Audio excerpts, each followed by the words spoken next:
Welcome to the first edition of the UMBC Coaches Corner with head women's basketball coach Phil Stern. I'm Dan LaHatte. Coach, now into your 11th season here at UMBC, coming off of a good season last year, but picked 6th in the conference this year. What were your initial reactions to hearing the preseason poll this year? Yeah, well, we were clearly disappointed to hear that that's what people thought about us. But, you know, internally, people that are around our program understand the kind of talent we have back and who we had sitting out last year. And, you know, with Lauren Chase running the show, I mean, I don't think there's a way that we can come in that low.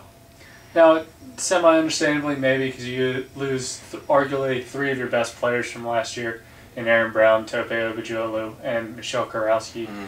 What did they bring to your program, but then also how are they replaced and how do you go on and get even better and win that title game this year? Yeah, well, I mean, Michelle, Aaron, and Tope played so many minutes for us for 3 or 4 years, and we relied on them in so many different ways that we just have to figure out who's going to replace them and who's going to get the shots that they were getting.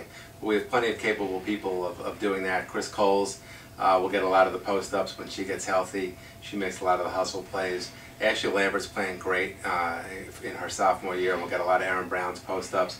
And Bria White it could score in multiple ways for us. You hinted at some of the newcomers, and then you just mentioned Bria White. She sat out last year after transferring. In addition to Bria, who else do you expect to kind of contribute significantly, maybe as a freshman, or maybe they weren't as big of a contributor last year off the bench? Well, you know, Brittany Kroll is coming off the ACL injury. She was playing great basketball at the when she did get hurt last year, and she's instant offense. Raven Harris is playing really well for us. She'll play the 1 and the 2 this year. Last year she only played the 1, so you'll see her on the court with Lauren this year a lot. And then our freshmen are all pretty versatile. Obviously, Kayla Seymour is a person that can play the point, play the 2 for us. Kat Hutzel's been a big surprise making shots in practice. Liz McNaughton is kind of an Aaron Brown type. Our fans will recognize that. Carrie Kleiss could play multiple positions at 6'3", which will be great matchup problems for our opponent. And of course, you know, Bridget O'Donnell is the one that stands out to everybody. But Bridget is an excellent basketball player, has a very high IQ, can knock down the long jumper, and I think our fans will really enjoy watching her play.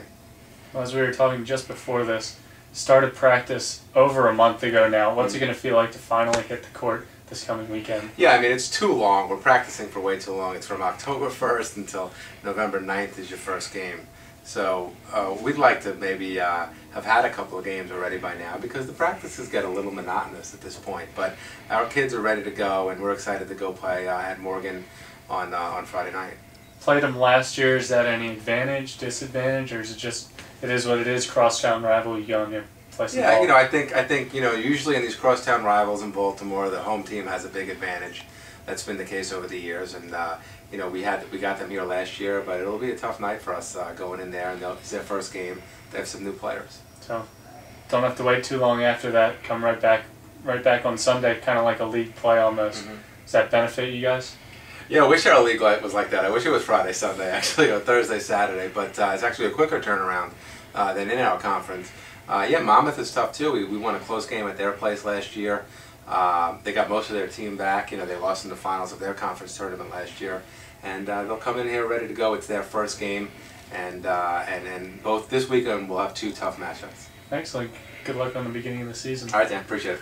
So, as you heard, the Retrievers open up this Friday just across town at Morgan State at 5:30 before opening up the home schedule on Sunday against Monmouth. For the Coaches Corner, I'm Dan LaHatte.